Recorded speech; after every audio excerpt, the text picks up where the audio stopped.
back to Fertility Talks with Dr. Nupur. Today we will talk about abnormal semen analysis. अब next क्या करें?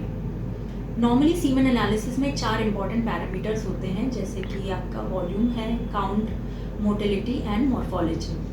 अगर इनमें से किसी भी एक का जो वैल्यू है बिलो रेफरेंस रेंज आती है तो हम उसे abnormal सीमन एनालिसिस कहते हैं.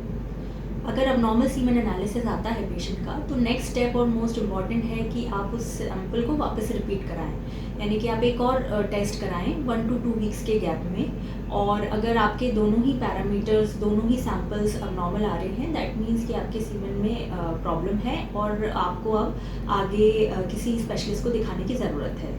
तो ऐसे में आप किसी भी फर्टिलिटी क्लिनिक पे, IVF क्लिनिक पे किसी फर्टिलिटी स्पेशलिस्ट और यूरोलॉजिस्ट को दिखा सकते हैं.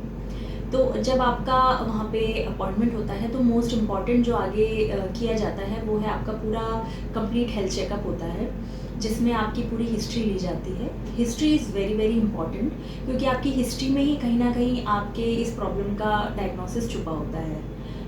हिस्ट्री में मोस्ट इम्पॉर्टेंटली जो पता किया जाता है वो है आपकी ऑक्यूपेशन, आप क्या काम करते हैं, क्या ऐसा आपके सराउंडिंग्स में कुछ है जैसे कि रेडिएशन या केमिकल एक्सपोजर जिसकी वजह से स्पर्म की जो क्वालिटी है इफ़ेक्ट हो रही है, आप किसी मेडिसिन पे हैं या आपको लॉन्ग टर्म कोई मेडिकल ट्रीटमेंट चल रहा है, किसी इन्फेक्शन का लॉन्ग टर्म ट्रीटमेंट चला है जिसकी वजह से आपकी सीमेन की क्वालिटी इफ़ेक्ट हुई है, आपका खान पान कैसा है, क्या आप स्मोक करते हैं.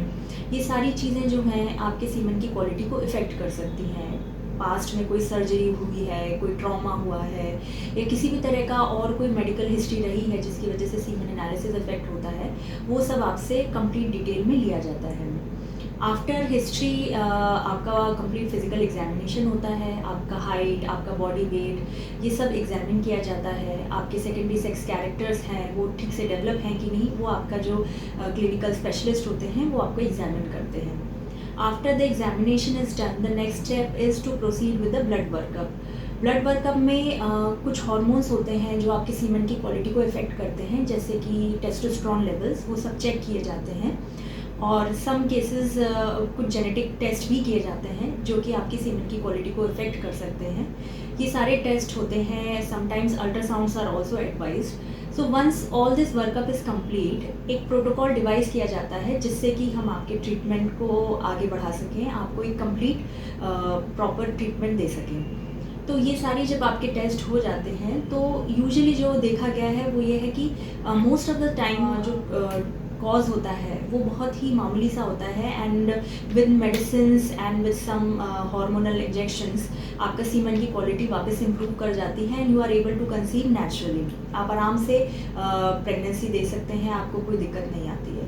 So it is very important कि आप एक वंस आपका सीमन एनालिसिस अब नॉर्मल आता है, आप एक फर्टिलिटी स्पेशलिस्ट से मिलें, क्योंकि ट्रीटमेंट अगर टाइमली होता है और एक्यूरेटली होता है तभी इसका फ़ायदा मिलता है. अब नेक्स्ट उसमें हम ये डिस्कस करेंगे कि अगर सीमन एनालिसिस अबनॉर्मल आता है तो उसका ट्रीटमेंट कैसे किया जाता है, क्या ट्रीटमेंट है अबनॉर्मल सीमन एनालिसिस का. Till then, see you, bye bye.